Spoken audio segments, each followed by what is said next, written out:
കാട്ടുചോലക്കുളിരലയോട് കാറ്റു പറഞ്ഞൊരു കഥയാണീ. കുരുന്നുപൂവിൻ കവിളുരുമി കരിവൻ തോതിയ കഥയാണീ. കാട്ടുചോലക്കുളിരലയോട് കാറ്റു പറഞ്ഞൊരു കഥയാണീ. കുരുന്നുപൂവിൻ കവിളുരുമി കരിവൻ തോതിയ കഥയാണീ. കഥ കഥ കഥ കാക്കത്തൊള്ളായിരം, കഥ കഥ കഥ കാക്കത്തൊള്ളായിരം.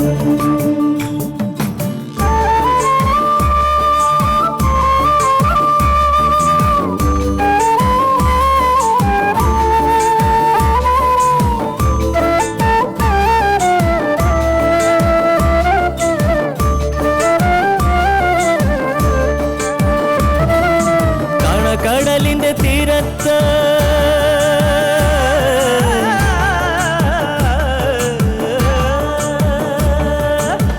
കടലിന്റെ തീരത്തണയണ തിരകൾ പറയണ കഥയാണ്. കായലോളത്തിലെ കളിയോടം കണ്ട കന്നിനിലാവിന്റെ കഥയാണ്. പടവരമ്പത്തെ പുൽനാമ്പിനോട് പുലരി പറഞ്ഞൊരു കഥയാണ്. മാനം മുട്ടണ കൊടുമുടിയോട് മൂവന്തി പറയണ കഥയാണ്. മൂവന്തി പറയണ കഥയാണ്. കഥ കഥ കഥ കാക്കത്തൊള്ളായിരം. ആട്ടെ, നിങ്ങളുടെ പരിചയത്തിൽ വല്ല പെൺകുട്ടികളും ഉണ്ടോ? അല്ല, അതിപ്പോ കുട്ടിയെന്നായിരിക്കണം. അതിൽ കവിഞ്ഞ് ഒരു ഡിമാൻഡും എനിക്കില്ല. ആരെങ്കിലും ഉണ്ടോ? ഓർത്തിട്ട് ഇല്ല സാർ. ഓ, ബാധ്യതകളില്ലാത്ത സെക്കൻഡ് മാരേജ് ആണെങ്കിലും എനിക്ക് പ്രശ്നമില്ല. വല്ലവരും വല്ലതൊക്കെ പറയുമായിരിക്കും. ആര് മൈൻഡ് ചെയ്യാനാ? സൗദാമിനിയെ പോലൊരു പാർട്ടിയാണ് കിട്ടുന്നെങ്കിൽ രണ്ടാം കെട്ടായാൽ എന്ത്? നോക്കി ചേട്ടൻ ബാത്റൂമിൽ നിന്ന് ഇറങ്ങിക്കാണും, ഞാൻ വിളിക്കാം. അല്ല, അതെ.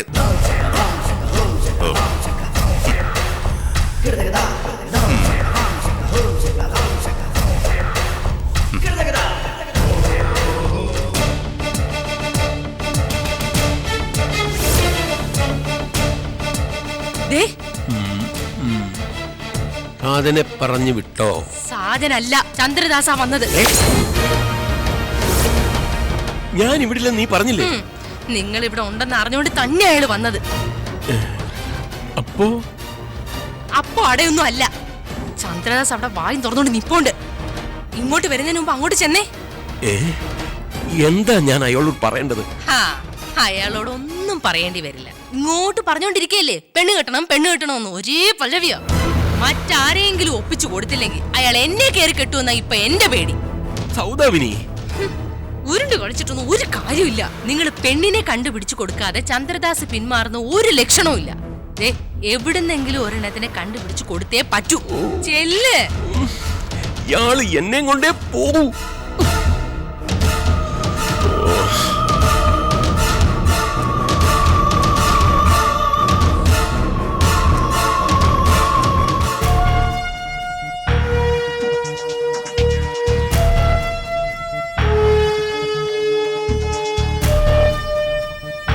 സാർ, ഞാൻ പതിവില്ലാതെ ഒന്ന് കുളിക്കുമായിരുന്നു. ഇതൊരു ഒന്നൊന്നര കുളിയായിരുന്നല്ലോ. സാറ് വന്നിട്ട് ശകലം നേരമായെന്ന് സൗദാമിനി പറഞ്ഞു. ഒരു SIയെ കാണാൻ CI നടക്കുക. കാലത്തിന്റെ ഒരു മാറ്റമേ. CI ഓഫീസിൽ വന്ന് സാറിനെ കാണണമെന്ന് ഞാൻ പലതവണ വിചാരിച്ചതാണേ. വിചാരിച്ചതേ ഉള്ളൂ, ആഗ്രഹിച്ചില്ല. Sorry sir. എന്നെ വന്ന് കാണണമെന്ന് ബാഹുലേൻ ആഗ്രഹിക്കും, കാണുകയും ചെയ്യും. ഞാനെന്നേ തന്റെ ആ കൈക്കൂലി കേസിന്റെ ഫയലൊന്നെടുത്ത് നോക്കിയായിരുന്നു, ചുമ്മാ. അയ്യോ സാർ, താൻ ആ സാജന്റെ വിഷയം ഇങ്ങനെ ഉഴപ്പിയാലെങ്ങനെ? ആ ഇടപാടങ്ങ് തീർക്കണ്ടേ? 5 ലക്ഷം രൂപ പെട്ടെന്ന് ഉണ്ടാക്കണമെന്ന് പറയുമ്പോ ആ കഷ്ടപ്പാടിന്റെ ചാപ്റ്റർ തന്റെ വൈഫ് നേരത്തെ പറഞ്ഞു. അതിനുള്ള മറുപടിയും ഞാൻ കൊടുത്തു. 5 ലക്ഷം മാത്രമല്ല, അതിന്റെ പലിശയും കൂടെ ആവുമ്പോ തന്നെയുമല്ല അത് ഞാൻ വാങ്ങിച്ചതോ എനിക്ക് ഗുണമുണ്ടായതോ അല്ലെന്ന് സാറിന് അറിയാമല്ലോ. രമേശ് എന്റെ അമ്മായി അച്ഛൻ ഒപ്പിച്ച പണിയാ. അതിപ്പോ നമ്മുടെ തലയിലുമായി. കാണാത്ത പൈസയും പലിശയുമാ കൊടുത്തു തീർക്കേണ്ടത്. ചായ.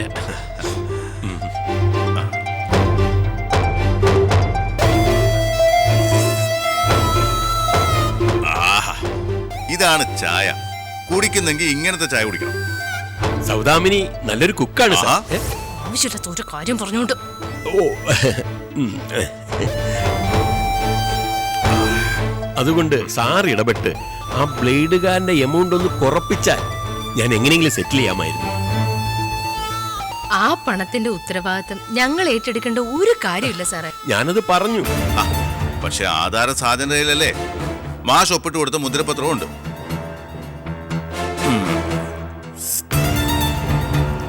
അത് കയ്യിലുള്ള സ്ഥിതിക്ക് അയാൾക്ക് പണം കൊടുത്തേ പറ്റൂ. ഞാൻ ഇടപെട്ട് തുകയിൽ എന്തെങ്കിലും കുറവ് വരുത്താൻ നോക്കാം.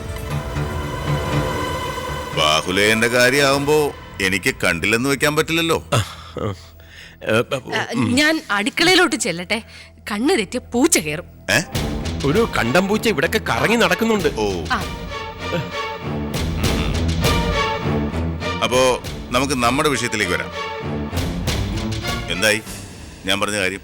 ഞാൻ ഒരുപാടിടത്ത് അന്വേഷിച്ചു, ഒന്നും അങ്ങോട്ട് ഒത്തുവരുന്നില്ല. അടുക്കുന്ന പാർട്ടികളെല്ലാം സാറാണ് വരണമെന്ന് പറയുമ്പോൾ ഡിമ്മെന്നും പുറമോട്ട് മാറിക്കളയും. തുറന്നു പറയുന്നത് കൊണ്ട് സാറ് ദേഷ്യപ്പെടരുത്. നേരത്തെ 2 കല്യാണം കഴിച്ചൊന്നും പ്രശ്നമല്ല. 2 ഭാര്യമാരെ കൊലപ്പെടുത്തിയ ഒരു പോലീസുകാരന് പെണ്ണ് തരാനേ ആൾക്കാർക്ക് ഭയമാ. ആരെ കൊലപ്പെടുത്തിയത്? ആത്മഹത്യ. ആത്മഹത്യയായിരുന്നു രണ്ടും. കേസും അങ്ങനെ തന്നെയാ. ക്ഷമിക്കണം സാർ, ജനം എന്നോട് പറഞ്ഞത് ഞാൻ സാറിനോട് പറഞ്ഞു. ഏത് ജനം? തൂക്കിയെടുത്തോണ്ട് വേണോ? എല്ലാത്തിനും ഉരുട്ടുന്നുണ്ട് ഞാൻ. അപ്പം വീണ്ടും കേസാവില്ലേ? ജനം പോവാൻ പറ, നമുക്ക് നമ്മുടെ കാര്യം നടക്കണം. അവനൊക്കെ മറുപടി കൊടുക്കാൻ ഒരു വഴിയേ ഉള്ളൂ. ഒരു പെണ്ണിനെ കണ്ടുപിടിച്ച് ഉടനെ കല്യാണം നടത്താം. അതാണ്. സാറ് വന്നാട്ടെ. എങ്ങോട്ട്? നമുക്കങ്ങോട്ട് മാറി നിന്ന് സംസാരിക്കാം. അകത്ത് മരുമോളും മറ്റുമുണ്ട്, അവര് കേക്കണ്ട. സാർ, ഞാൻ വീണ്ടും ശ്രമം തുടരാം. എല്ലാം ശരിയാക്കി തരാം. സാറിനൊരു പെണ്ണ് കെട്ടണം, അത്രയല്ല ഉള്ളൂ. അത് ഞാൻ ഏറ്റു. കേട്ടല്ലോ.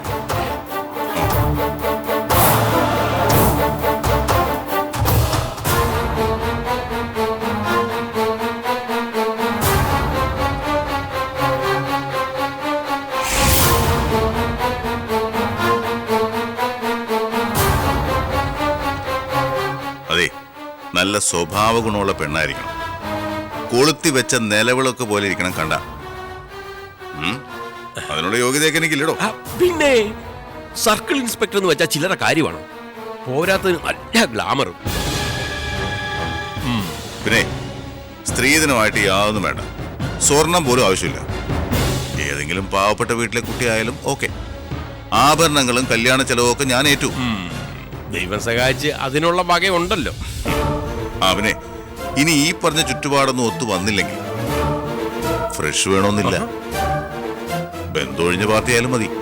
പക്ഷെ ചെറുപ്പമായിരിക്കണം. ബാധ്യതയൊന്നും ഉണ്ടാവരുത്.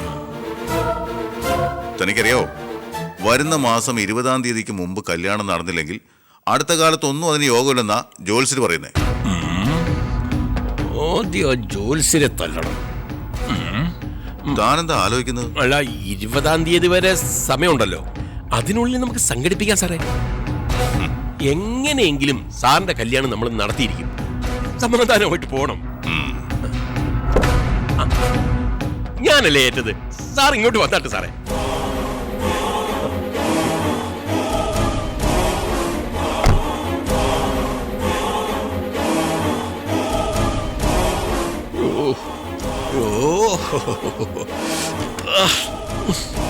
പോയോ? ഒരു കണക്കിന് അങ്ങ് പറഞ്ഞു വിട്ടു. ഓ, ഇങ്ങനൊരു ശല്യമുണ്ടോ?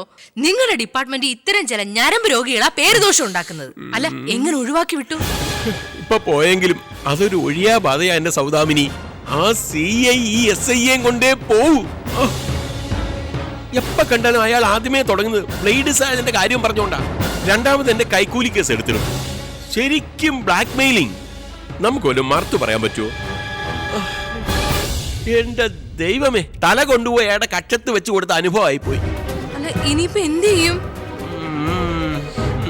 ഏതെങ്കിലും പെണ്ണിനെ കണ്ടുപിടിച്ച് അയാളുടെ തലയ്ക്ക് വെച്ചു കൊടുത്തേ പറ്റൂ. അല്ലാതെ എന്ത് ചെയ്യാന്? അടുത്ത 20-ാം തീയതിക്ക് മുമ്പ് മിന്നുകെട്ട് നടത്തണം പോലും. അല്ലെങ്കിൽ ഇരട്ട പ്രസവിക്കും. ചേടാ, ഇതെന്തിനാ എന്നോട് ദേഷ്യപ്പെടുന്നത്? എന്നാ പിന്നെ ഞാനിങ്ങനെ കൈകൊട്ടി തുള്ളിച്ചാടാ മതി. എല്ലാം കൊണ്ടും മാരണം പിടിച്ച ഒരു ദിവസമായി പോയി. നാളെ തന്നെ 3-4 ബ്രോക്കർമാരെ തപ്പണം. 2-3 കെട്ടിയാണെങ്കിലും വേണ്ടിയില്ല, ഏതെങ്കിലും ഒരു കഷ്ടകാലക്കാരിയെ പിടിച്ചു കൊടുക്കണം. പുതുപ്പെണ്ണിനെ സ്വപ്നം കൊണ്ട് പോയിരിക്കും ആ കുറ്റിച്ചലേ. ഹോ, എന്റെ ദൈവമേ, ഈ പോക്കിൽ അവന്റെ വണ്ടി എവിടെയെങ്കിലും ഇടിക്കണേ. ഹോ.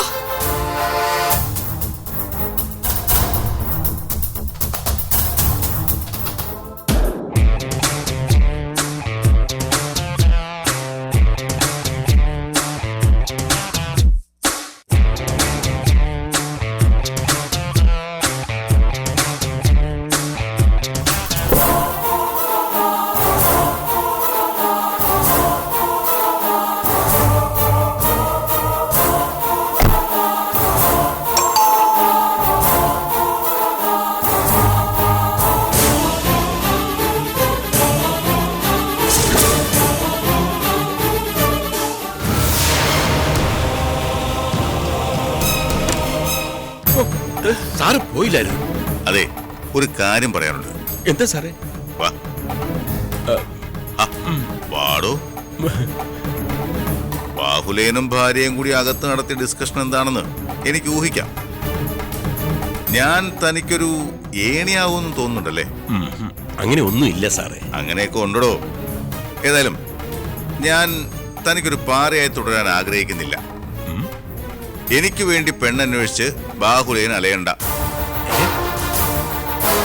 CI ചന്ദ്രദാസിനുള്ള പെണ്ണ് നിങ്ങളുടെ കസ്റ്റഡിയിൽ തന്നെ ഉണ്ട്. ഇടോ, തനിക്ക് കൂടി ഗുണമുണ്ടാകുന്ന കാര്യമാണ് ഞാൻ പറയാൻ പോകുന്നത്. ശ്രദ്ധിച്ചു കേൾക്കണം.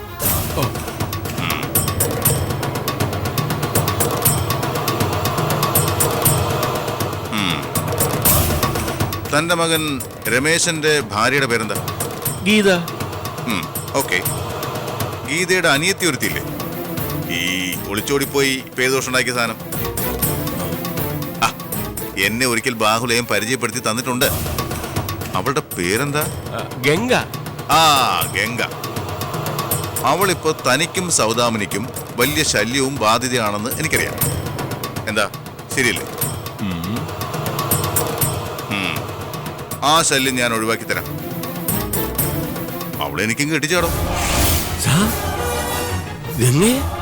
അതേന്ന്. അവള് പ്രേമിച്ചതോ ഒളിച്ചോടിയതോ ഇനി വല്ലവന്റെയും കൂടെ 2-4 ദിവസം പുറത്തതോ ഒന്നും ഞാൻ കാര്യമാക്കുന്നില്ല. മരുമോളുടെ അനിയത്തിയല്ലേ, കൊച്ചു പെണ്ണല്ലേ, ഈ വക സെന്റിമെന്റ്സ് ഒന്നും വേണ്ട.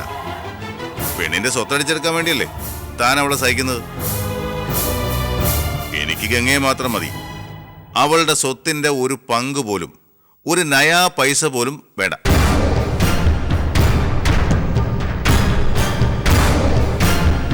ഇടോ, താൻ വിചാരിക്കുന്നതിലും അധികം സ്വത്ത് എനിക്കുണ്ട്. അതുകൊണ്ട് ഇത് മുഴുവൻ താൻ എടുത്തു.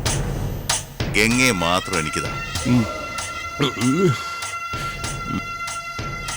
ഒന്നല്ല, 2 ലോട്ടറിയാ ബാഹുലേൻ അടിക്കാൻ പോകുന്നത്. 1, ഗംഗയെ കൊണ്ടുള്ള ടെൻഷൻ അവസാനിക്കും. 2, അവൾക്കുള്ള പ്രോപ്പർട്ടി മുഴുവനും കയ്യിൽ വന്നിരുന്നു. എന്തു പറയുന്നു സാർ? തുറന്നു പറഞ്ഞോളൂ. കൊടും ചതിയായിപ്പോയി സാർ. എന്ന് വെച്ചാ? സാർ ഇത് അല്പം നേരത്തെ പറഞ്ഞിരുന്നെങ്കിൽ ഞാൻ എങ്ങനെയെങ്കിലും നടത്തി തരുമായിരുന്നു.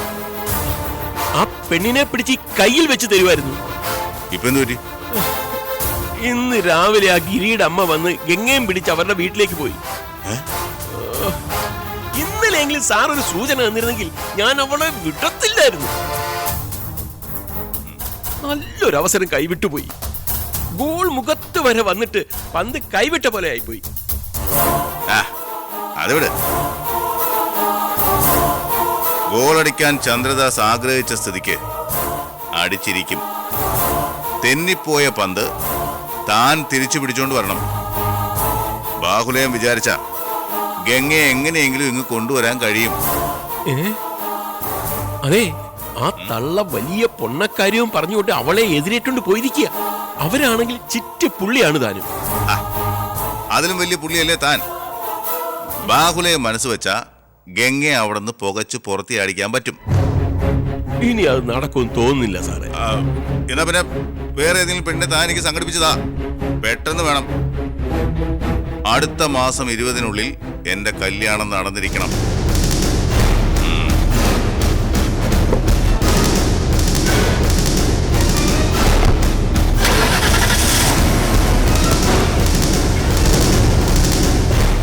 ബ്ലേഡ് സാജനെ എന്നിങ്ങോട്ട് പറഞ്ഞു വിടണമെന്ന് ഞാനൊന്ന് ആലോചിക്കട്ടെ.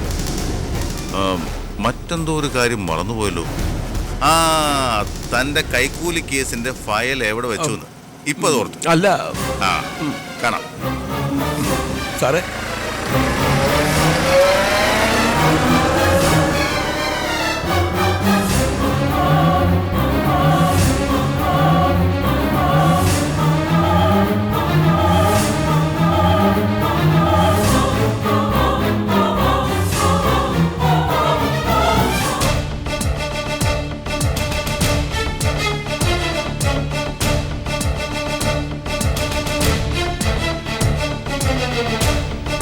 ഇതെന്ത് പറ്റി?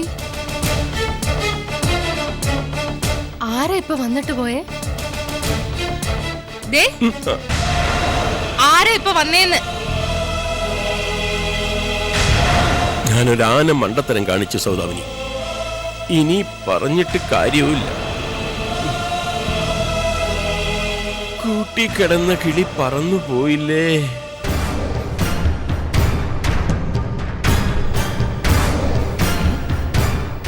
ഇതെന്തു പറ്റി?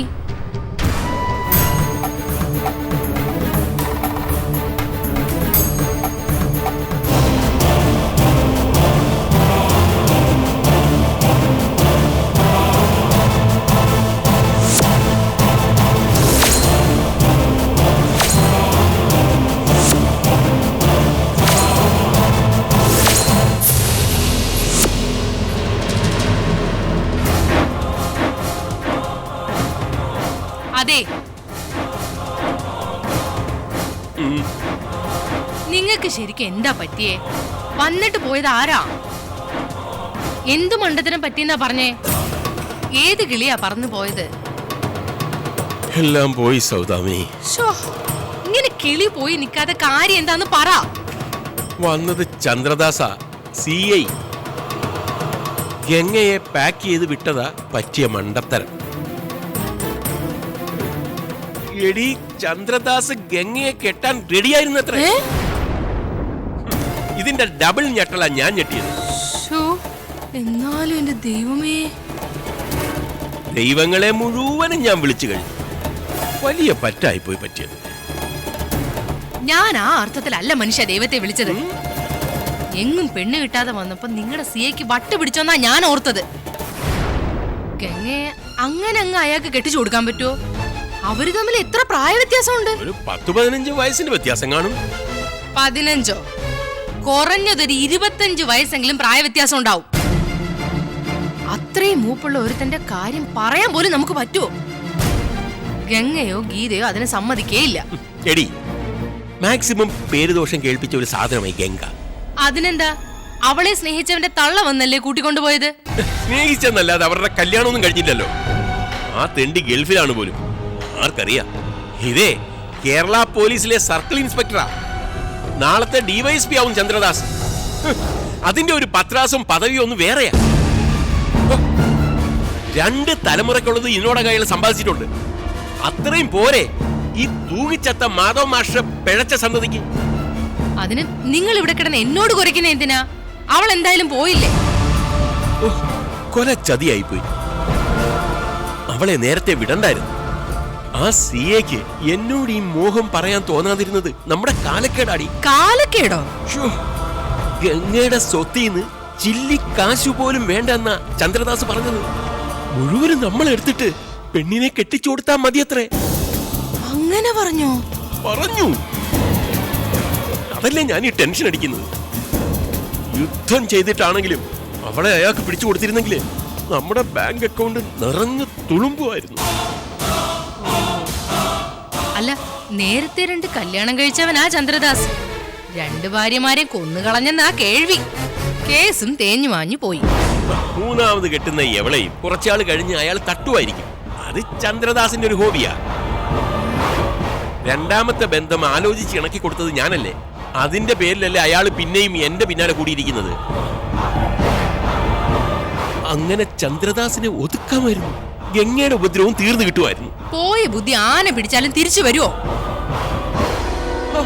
എത്ര നിസ്സാരമായിട്ടാ ഇവളിത് പറഞ്ഞു പോയത്. ചില നേരെ ഇവളുടെ സ്വഭാവം കാണുമ്പോ ഒരു ചവിട്ട് കൊടുക്കാൻ തോന്നും.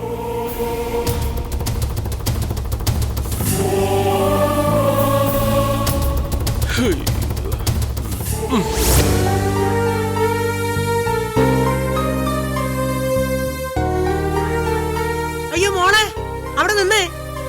എന്താ ഈ കാണിക്കുന്നേ? കുളിക്കാനേ അമ്മേ. ഇത്രയും ഭാരം ഒന്നും മോളെ എടുക്കണ്ട കേട്ടോ. എതിലൂടെ പോയി ഇവിടത്തെ വായി നോക്കികള്. ഇവളുമാരിതൊന്നും കാണുന്നില്ലേ? മോളിങ്ങോട്ട് മാറി, ഞാൻ കൊണ്ട് തരാം. സാരമില്ലമ്മേ. സാരമുണ്ട്. ഇത്തരം ജോലികളും എല്ലാം മോള് വീട്ടിൽ ചെയ്തിട്ടുണ്ടോ? അങ്ങനെയാണോ വളർന്നത്? ശരീരം അനങ്ങാതെ ശീലിച്ച ഇപ്പോഴത്തെ പെൺകുട്ടികൾക്ക് ഇതൊന്നും വശമുള്ള കാര്യമല്ല. ദേഹം അധികം വലഞ്ഞാലേ വയറ്റി കിടക്കുന്ന കുഞ്ഞിന് അതിന്റെ ദൂഷ്യം. ഇതിനത്ര ഭാരമൊന്നുമില്ല. ആ, എനിക്കറിയാം ഈ ബക്കറ്റിലെ വെള്ളത്തിന് എത്ര ഭാരം ഉണ്ടെന്ന്. അതവിടെ വെക്ക്, ഞാനെടുത്ത് കുളിമുറി കൊണ്ടുവച്ചു തരാം. പറയുന്നത് കേക്ക്, ഇങ്ങോട്ട് താ. അവിടെ വെക്ക്. ശരിക്കും ജോലി ചെയ്ത് ജീവിച്ച ഞങ്ങളെ പോലുള്ള പെണ്ണുങ്ങളുടെ ഗർഭമല്ല ഇപ്പോഴുള്ള പെൺപിള്ളേരുടെ ഗർഭം. നിറവയറായിരിക്കുമ്പോഴും പണ്ടത്തെ പെണ്ണുങ്ങൾ പണിയെടുക്കാൻ പോകുമായിരുന്നു. കണ്ടെത്തി കൊയ്തുകൊണ്ട് നിൽക്കുന്നതിന്റെ ഇടയിൽ വരമ്പത്തോട്ട് കയറി ഒരു ചെടിയുടെ മറവിൽ പെറ്റിട്ടിട്ട് പിന്നെയും കൊയ്യാൻ ഇറങ്ങിയ പെണ്ണാളിന്റെ കഥ കേട്ടിട്ടുണ്ടോ? ഇപ്പൊ അതിന് പിറക്കലല്ലോ, കീറലല്ലേ, ഓപ്പറേഷൻ. മോളി എന്ന് കുളിക്കാൻ റെഡിയാകാം. സോപ്പും തോർത്തും എടുക്കുമ്പോഴേക്കും ഞാൻ വെള്ളം കുളിമുറിയിൽ എത്തിക്കാം. ഞാൻ ചെയ്തോളാം. ഞാൻ സമ്മതിക്കുകയല്ലോ. സമയം കളയാതെ ചെല്ല് മോളെ. ആ ചെല്ല്. അമ്മ ഞാൻ എടുത്ത് വെച്ചോളാം. അമ്മയല്ലേ പറയുന്നേ, ചെല്ല്.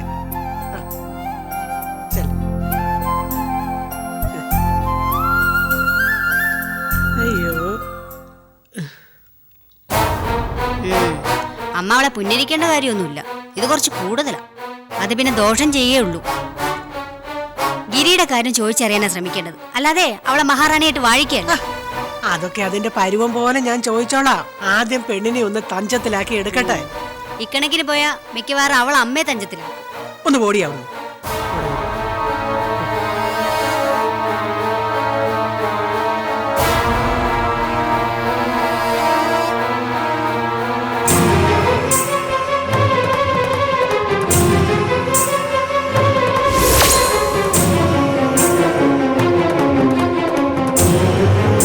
ഓണം കഴിഞ്ഞു. കണ്ണുനീർ കൊണ്ട് പൂക്കളം ഒരുക്കാനായിരുന്നു ഗംഗയുടെ വിധി. ബക്രീദ് വരവായി. ശുഭപ്രതീക്ഷയുടെ ഒരു ചെറു കിരണം പോലും ഇവളുടെ ആകാശത്തിലില്ല. ഒറ്റപ്പെടുത്തലുകൾക്കും കുറ്റപ്പെടുത്തലുകൾക്കുമിടയിൽ എന്നാണ് നമ്മുടെ നായിക ഒന്ന് ചിരിച്ചു കാണുന്നത്? കാട്ടുചോലക്കുളിരലയോട് കാറ്റു പറഞ്ഞൊരു കഥയാണേ, കുറുമുപുവിൻ കവിളുരുമി കരിവണ്ടോതിയ കഥയാണേ. കാട്ടുചോലക്കുളിരലയോട് കാറ്റു പറഞ്ഞൊരു കഥയാണേ, കുറുമുപുവിൻ കവിളുരുമി കരിവണ്ടോതിയ കഥയാണേ.